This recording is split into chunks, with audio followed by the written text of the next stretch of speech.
समादरित और अनादरित, इसका वर्णन किया था।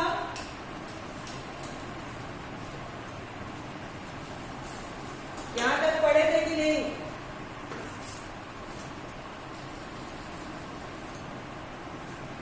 बोलो। Yes, ma'am. तो बोलने में इतना पैसा लग रहा है क्या आप लोगों का?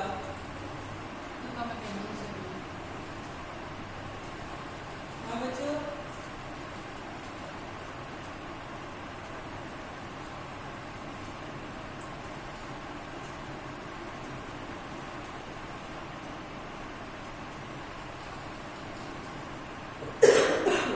देखिए मैंने यहाँ तक पढ़ा दिया था कि मेरे काक पुराण का विवेचन है ना, मेरे काक पुराण के विवेचन में अचानक बाधा आ पड़ी। ठीक है, जब लेखिका अपने कौवे के पुराण की बात कर रही थी, कौवे के बारे में बता रही थी कि किस मौसम में वो समादरित होते हैं और कब अनादरित होते हैं, और अपने पूर्वजों के ऊपर कटाक्ष भी कर रही थी कि हमारे पूर्वज भी कितने अजीब होते हैं कि वो हंस के रूप में, मोर के रूप में और गरुड़ के रूप में आना पसंद नहीं करते हैं। जब उनको हमसे कुछ पाना होता है तो वो किसके रूप में आते हैं? कौवे के रूप में आते हैं। ऐसा हमारी लेखिका उनके ऊपर कटाक्ष कर रही थी, है ना, क्योंकि कौवा तो देखने में भी सुंदर नहीं होता है और उसकी आवाज भी अच्छी नहीं होती है, फिर भी हमें कुछ समय उसको आदर देना होता है और कुछ समय निरादर के भाव से देखना होता है। ठीक है, जब पितृ पक्ष का महीना आता है तो हम ऐसा मानते हैं कि हमारे पूर्वज जो है वो कौवे और कुत्ते के वेश में आते हैं अपना आहार ग्रहण करने के लिए, अपना भोजन पाने के लिए। और ऐसा भी माना जाता है जब हमारी घर की बाउंड्री पे या छत पे कौवा काव काव करता है तो हम ऐसा कहते हैं कि ये हमारे दूर बसे किसी रिश्तेदार का, किसी अपने का, किसी प्रिय के आने का कोई संदेश दे रहा है। ठीक है, तो लेखिका इतना सब कुछ बता ही रही थी तब तक कि उनके काक पुराण में अचानक बाधा आ गई, क्योंकि गमले की दीवार में और बीच, गमला और गमले के संधि में छिपे हुए, उसके बीच में छिपे हुए एक छोटे से जीव पर उनकी दृष्टि जाकर के रुक गई, उनकी नजरें जाकर के वहां पर रुक गई। निकट जाकर के जब देखा तो वह कौन था? एक गिलहरी का छोटा सा बच्चा जो संभवतः घोंसले से गिर पड़ा है और अब वह किसी कौवे का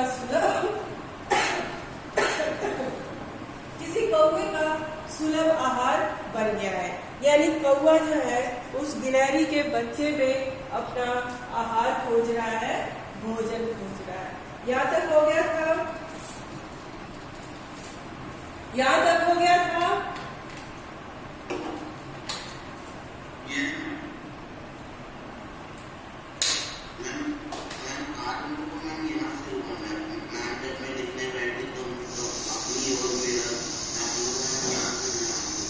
हाँ बच्चों को पता है, लेकिन थोड़ा सा और बीच की चीजों को जान लेना चाहिए ना।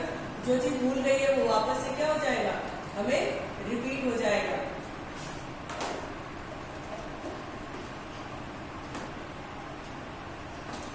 हाँ अब देखो, तो लेखिका परम क्या हुआ था जब काक द्वय की चोंचों के 2 घाव उस लघु प्राण के लिए बहुत थे, है ना। और लोगों ने कहा कि भाई ये जो कौवा है इसको अगर 1-2 चोंच उसको मार दिया तो इस छोटे से प्राण के लिए, इस छोटे से जीव के लिए क्या है, बहुत है।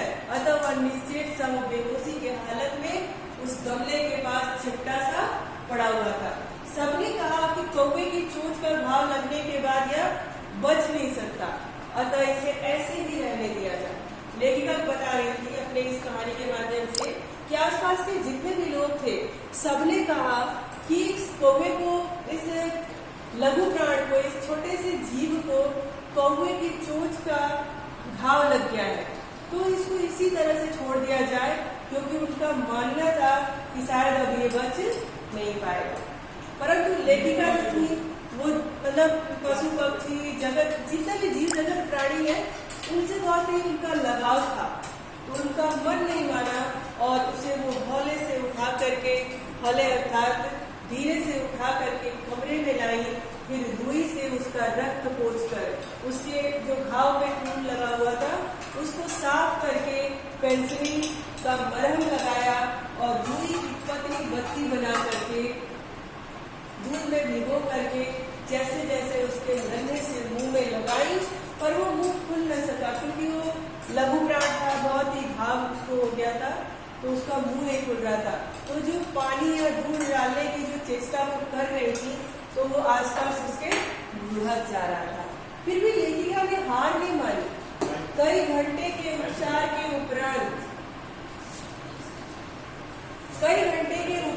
उपरांत उसके मुंह में एक बूंद पानी टपकाया जा सका और तीसरे दिन वह इतना अच्छा आश्वस्त हो गया कि मेरी उंगलियों पर अपने दो नन्हे पंजों से पकड़कर नीली कांच जैसी मोतियों से इधर उधर देखने लगा। बच्चों, अगर लेखिका ने भी हार मान ली होती तो शायद वह गिलहरी का बच्चा उसी समय मर गया होता, है ना। लेकिन उन्होंने हार नहीं मानी और यही काम आपको भी करना चाहिए। कभी भी किसी के साथ बिना कोई कर्म किए उसको उसके हार पर नहीं छोड़ना चाहिए, ठीक है। आप उसके लिए कोशिश करिए, निश्चित तौर पे वो कोशिश आपके रंग जरूर लाएगी, ठीक है।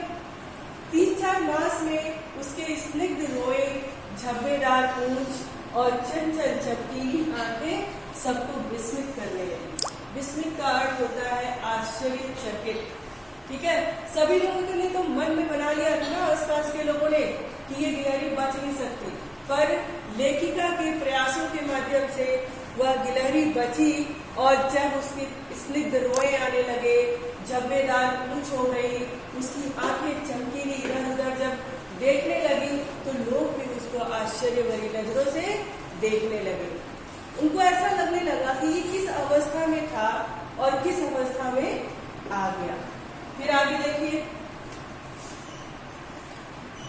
हमने उसकी जातिवाचक संज्ञा को व्यक्तिवाचक संज्ञा का रूप दे दिया। चलिए अब आप ये बताइए कि इस जातिवाचक संज्ञा को व्यक्तिवाचक रूप का संज्ञा दे दिया, इसका मतलब क्या है? कैसे वो पहले जातिवाचक में था, फिर कैसे वो व्यक्तिवाचक में आ गया? हाँ बताइए।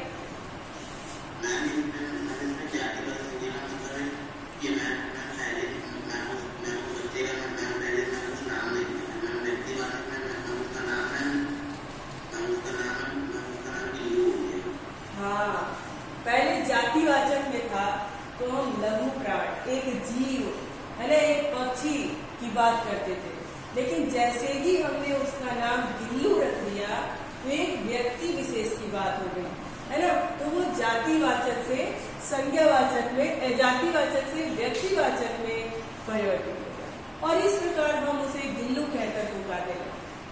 मैंने फूल रखने की एक हल्की सी डलिया में रुई बिछाकर उसके तार से खिड़की पर लटका दिया।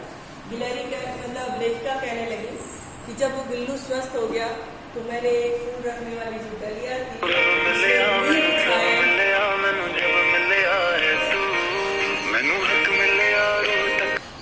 उसमें रुई बिछाए और उसको खिड़की पर तार से ऐसे लटका दिया और देखता समझता रहता था, परंतु उसकी समझदारी और कार्यकलाप पर सबको आश्चर्य होता। तीव्र मतलब होता है कि उसकी एकदम तीव्र इच्छा हो जाती, तेज इच्छा होती थी, बहुत इच्छा होती थी, तो उसने क्या किया, एक अच्छा सा उपाय खोज निकाला। देखो पशु पक्षी बोल नहीं सकते, लेकिन उनके अंदर में फीलिंग्स होती है, उनके अंदर में भावनाएं होती हैं, है ना। तो लेखिका कहती थी कि जब मैं लिखने बैठती थी तो गिल्लू को लगता था कि लेखिका का ध्यान मेरी तरफ नहीं है, तो वो उनका ध्यान अपनी तरफ आकर्षित करने के लिए, आकर्षित यानी खींचने के लिए उसके मन में क्या होती थी, एक इच्छा होती थी और उसको पूरा करने के लिए उसने क्या किया, एक उपाय खोज निकाला। अब वो उपाय कौन सा था, वह मेरे पैर तक आकर सर से पर्दे पर चढ़ जाता और फिर उसी तेजी से उतरता। वो क्या करने लगा कि लेखिका के पैर पर आता और पर्दे के सहारे सर से ऊपर की तरफ चढ़ जाता और फिर सर से नीचे की तरफ चला आता। उसका यह दौड़ने का क्रम तब तक चलता जब तक मैं उसे पकड़ने के लिए न उठती। देखो वो पक्षी तो था, जानवर था, फिर भी उसके मन में अपनी जो लेखिका थी उनका ध्यान उसकी तरफ आकर्षित हो जाए, इसके लिए उसने एक उपाय निकाल लिया। पर्दे के रास्ते बार बार ऊपर जाता और बार बार नीचे होता और वो तब तक इस क्रिया को दोहराता रहता जब तक कि लेखिका उसको उठ करके उठाती। कभी मैं गिल्लू को पकड़कर एक लंबे लिफाफे में इस प्रकार रख देती कि उसके अगले 2 पंजे और सिर के अतिरिक्त सारा लघुगात मतलब क्या होता है बच्चों? लघु मतलब तो आपको पता है कि छोटा होता है, गात मतलब क्या होता है? शरीर, ठीक है। लघुगात यानी उसका सारा जो लघुगात छोटा शरीर था लिफाफे के भीतर रहता। इस अद्भुत स्थिति में कभी कभी घंटों मेज पर दीवार के सहारे खड़ा रहकर वह अपनी चमकीली आंखों से मेरा कार्यकलाप देखा करता। लेखिका कहती थी कि कभी कभी मेरा मन होता था तो एक बड़े से लिफाफे में उसके दोनों पैर और मुंह ऐसे बाहर कर देती थी और बाकी का शरीर उसी लिफाफे में डाल के वहीं पे खड़ा कर देती थी और वो गिलहरी घंटों उसको देखता रहता था। लेखिका को जो भी वो कार्यकलाप, जो भी काम करती थी, वो उसको हमेशा देखता रहता था। भूख लगने पर चिक चिक करके मानो वह मुझे सूचना देता और काजू या बिस्किट मिल जाने पर उसी स्थिति में लिफाफे से बाहर वाले पंजे से पकड़कर उसे उतरता रहता। बच्चों आपको पता है गिलहरी का प्रिय भोजन है काजू।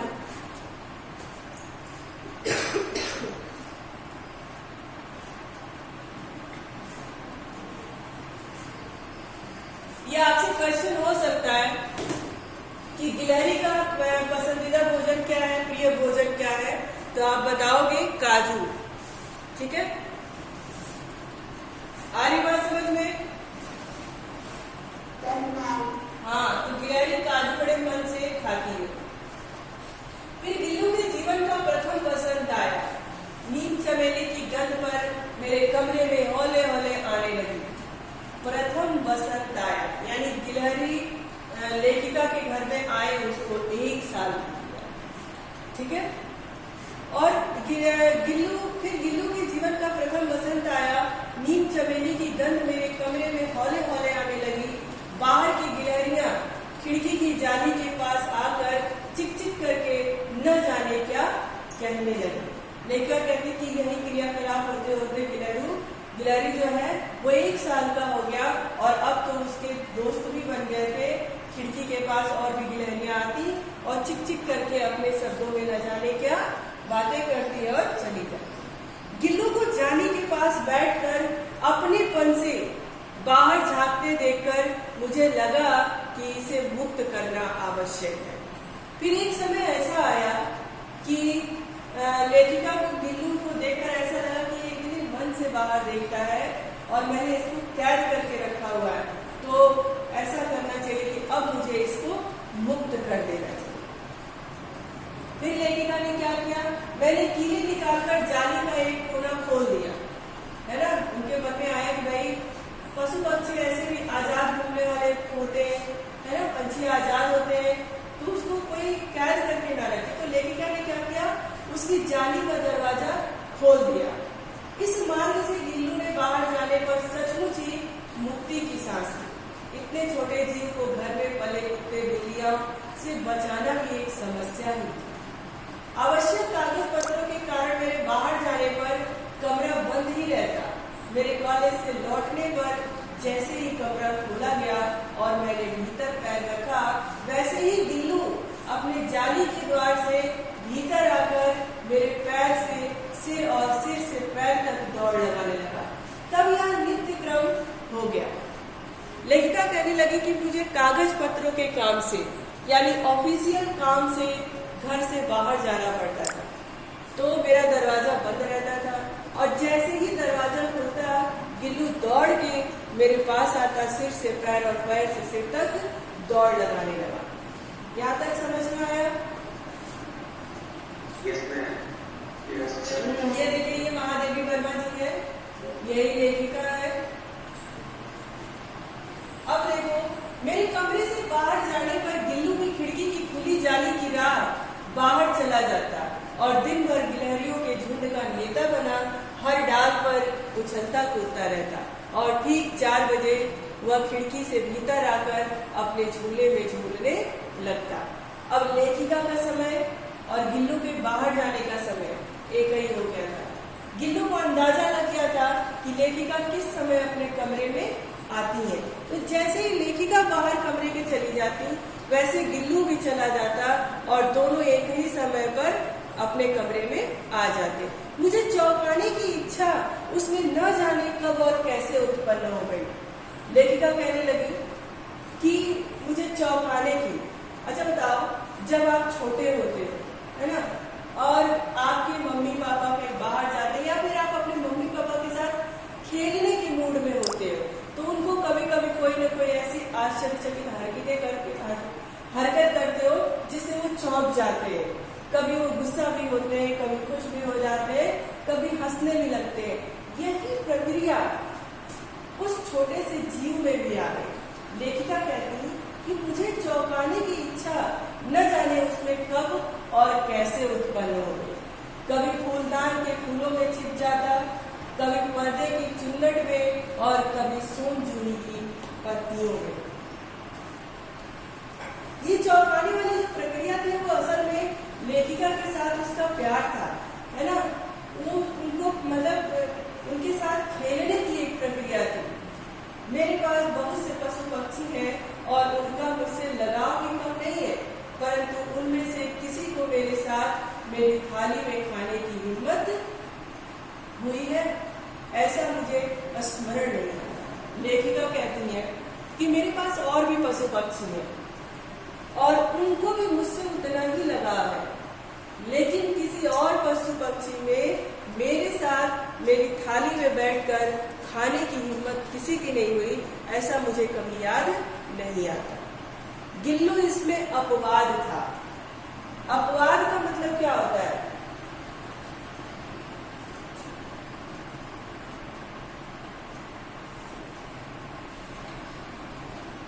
अपवाद का मतलब क्या होता है?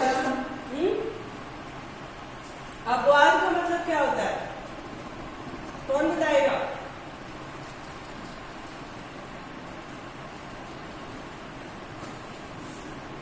किसी को नहीं पता? जो कुछ मानता नहीं है। हाँ, है ना। तो मतलब गिल्लू इसमें अपवाद था, यानी गिल्लू की बात उन और पशु पक्षियों से बिल्कुल अलग थी। मैं जैसे ही खाने के कमरे में पहुंचती, वह खिड़की से निकलकर आंगन की दीवार, बरामदा पार करके मेज पर पहुंच जाता और मेरी थाली में बैठ जाना चाहता। लेखिका कहती है कि इतने सारे पशु पक्षी मेरे पास थे और सबको मुझसे लगाव था, लेकिन किसी की ऐसी हिम्मत नहीं थी कि वो मेरी थाली में आकर के खाना खाए, है ना। पर इन सब में गिल्लू अलग ही था। जैसे ही मैं कमरे में खाना खाने के लिए पहुंचती, वह खिड़की से निकलकर आंगन की दीवार, बरामदा पार करके मेज पर पहुंच जाता और मेरी थाली में बैठ जाना चाहता। बड़ी कठिनाई से मैंने उसे थाली के पास बैठना सिखाया, जहां बैठकर वह मेरी थाली में से एक एक चावल उठाकर बड़ी सफाई से खाता था। काजू उसका प्रिय खाद्य था और कई दिन काजू न मिलने पर वह अन्य खाने की चीज या तो लेना बंद कर देता या झूले से नीचे फेंक देता। लेखिका कहती है कि काजू गिलहरी का प्रिय खाद्य था। कई दिन अगर उसको काजू ना दिया जाए तो दूसरी चीजों को या तो वो खाता नहीं था या तो अपने झूले में से नीचे फेंक देता। अब देखो उसके बाद क्या हुआ। उसी बीच मुझे मोटर दुर्घटना में आहत होकर कुछ दिन अस्पताल में रहना पड़ा। लेखिका कहती है कि उसी बीच एक मोटर एक्सीडेंट में, यानी सड़क दुर्घटना उनके साथ हो गई थी और वो उनको लग गई थी, चोट लग गई थी, तो उनको कुछ दिन के लिए अस्पताल में रहना पड़ा था। उन दिनों जब मेरे कमरे का दरवाजा खोला जाता तो गिल्लू अपने झूले से उतरकर दौड़ता और फिर किसी दूसरे को देखकर उसी तेजी से अपने घोंसले में जाकर बैठ जाता। सब उसे काजू दे आते, परंतु अस्पताल से लौटकर जब मैंने उसके झूले की सफाई की तो उसमें काजू भरे मिले, जिससे ज्ञात होता था कि वह उन दिनों अपना प्रिय खाद्य कितना कम खाता रहा। लेखिका जब बीमार हो गई थी तो गिल्लू भी दुखी हो गया था, तो लोग जाकर के उसके झूले में काजू डाल आते थे, पर वह जब लेखिका को नहीं देखता तो वो काजू खाता नहीं था। लेखिका कहीं जब मैं अस्पताल से लौटकर घर आई तो मैंने उसके झूले की जब सफाई की तो मुझे ज्ञात हुआ, यानी मुझे पता चला कि उन दिनों उसने अपना प्रिय खाद्य भी कितना कम खाता। मेरी अस्वस्थता में वह तकिए पर सिरहाने पर बैठकर अपने नन्हे नन्हे पंजों से मेरे सिर और बालों को इतने हौले हौले, इतने धीरे धीरे सहलाता रहता कि उसका हटना एक परिचारिका के हटने के समान लगता था। परिचारिका का मतलब क्या होता है?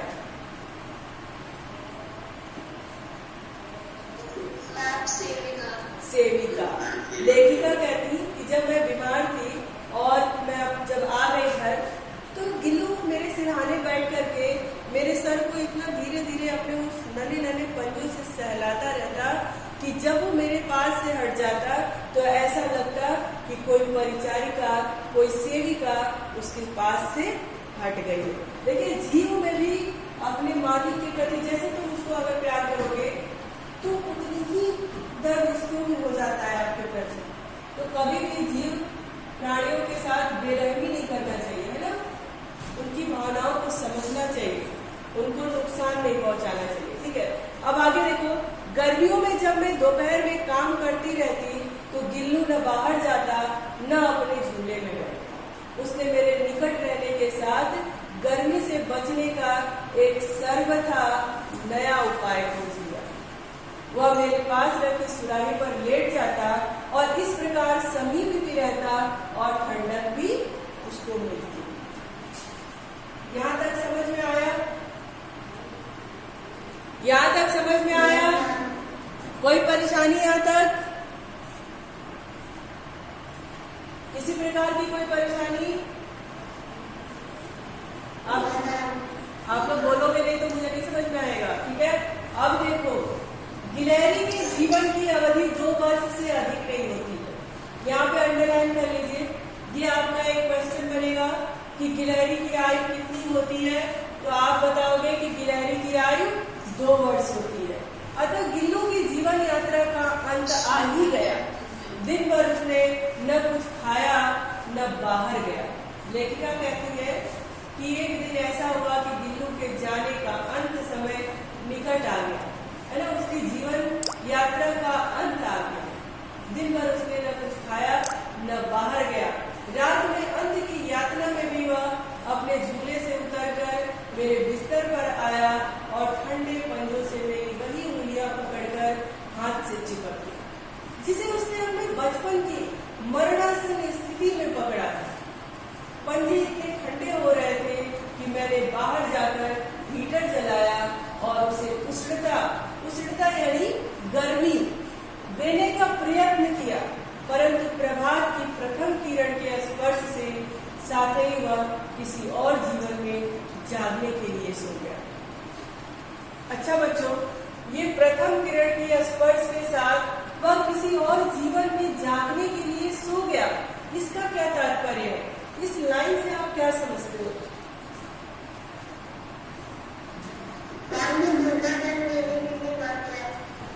हाँ, वो दूसरे जन्म में आने के लिए क्या हुआ? मर गया। उसकी जीवन यात्रा यहीं तक ही समाप्त हो गई।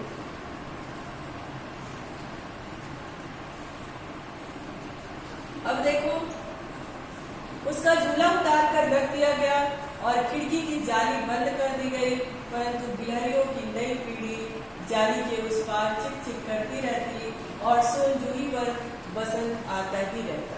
सोनजूही की लता के नीचे गिल्लू को समाधि दे दी गई थी। क्वेश्चन यहाँ भी बन सकता है कि गिल्लू को समाधि कहाँ दी गई थी? तो सोनजूही की लता के नीचे दी गई थी।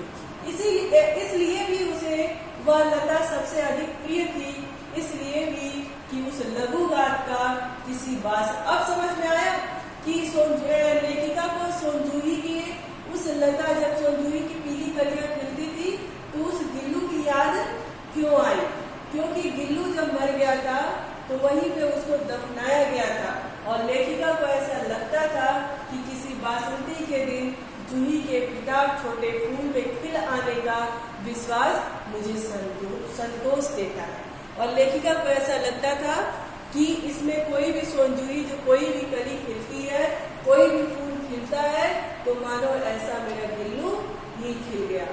उनके मन में ऐसा विश्वास रहता था क्योंकि वो गिल्लू से बहुत ही प्यार करती थी। यहाँ तक सबको समझ में आया? कोई दिक्कत हो तो बताओ। कोई दिक्कत नहीं है? चलिए तो क्वेश्चन आंसर बताइए। सोनजूही में लगी पीली कली को देख लेखिका के मन में कौन से विचार उमड़ने लगे थे? जिसका नाम लिया जाए वो बताए। श्रेया सिंह, श्रेया, श्रेया,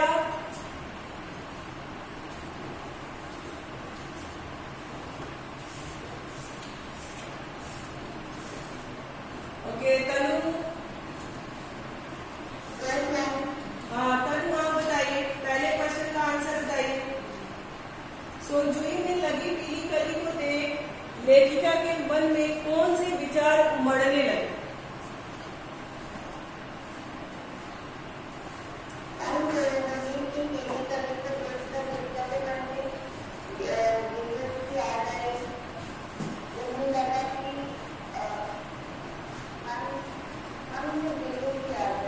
गिल्लू की याद आई। कौन से, यहाँ पूछा गया कि कौन से विचार उमड़ आए।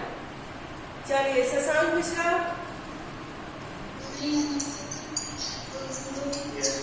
हाँ शशांक आप बताइए पहले प्रश्न का उत्तर। हाँ सोनजूही में लगी पीली को देखकर लेखिका के मन में यह विचार आया। हाँ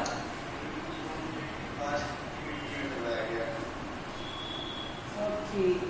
Rohan, Rohan, Rohan are you there? Anuradha Tiwari, ये जितने बच्चों का नाम नहीं आ रहा, बोलने पे उनका आंसर नहीं आ रहा है, डेफिनेटली मैं आपसे नाम कर दूंगी उन्हें। श्रेया, श्रेया, हाँ श्रेया आप बताओ कि पाठ के आधार पर कौवे को एक साथ समादरित और अनादरित प्राणी क्यों माना गया है?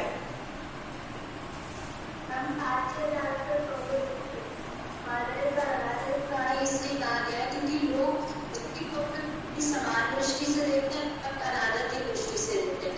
पितृपक्ष माना जाता है लोगों के द्वारा कि पितृपक्ष में उनके जो उनके परिवार में जिन लोगों की मृत्यु होती है कौवे की आते हैं, भोजन देते हैं। वहीं कौवे की कर्कश आवाज को सुनकर लोग संदेशा में पाते हैं, पर कौवे की इतनी बुरी आवाज रहती है कि लोग एक अनादर रूप में भी देखते हैं। एक अनादर रूप में भी देखते हैं। अच्छा ये बताओ श्रेया कि लेखिका ने अपने पूर्वजों पर क्या कटाक्ष किया था? लेखिका ने कहा था कि पूर्वज जो है हमारे क्या पानी मतलब तैयार क्यों बनकर आना था। चलिए बहुत बढ़िया। आरजू, आरजू,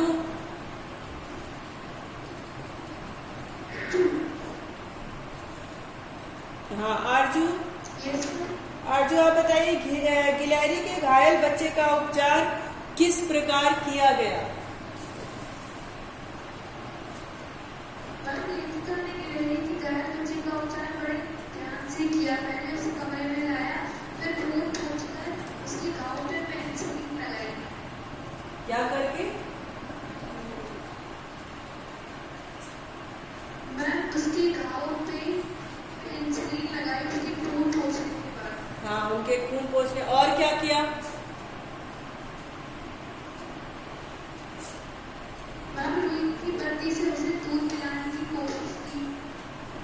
very good. Simarjot, yes ma'am. Simar आप बताइए, लेखिका का ध्यान आकर्षित करने के लिए गिल्लू क्या किया करता था?